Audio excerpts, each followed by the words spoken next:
खोकला व सर्दी हे अशा अनिमंत्रित पाहुण्यांसारखे आहेत जे येतात तर खरं पण लवकर जात नाही.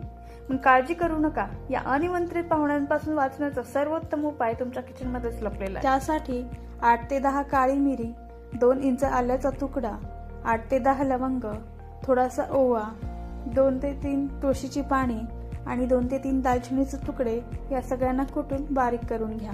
ही पावडर तुम्ही 3 ते 4 दिवस वापरू शकता. अर्धा ग्लास पाण्यामध्ये 1 छोटा चमचा कुटून तयार केलेली पावडर, तुळशीची पाने, अर्धा चमचा हळद आणि 1 आल्याचा तुकडा घालून छान उकळून घ्या.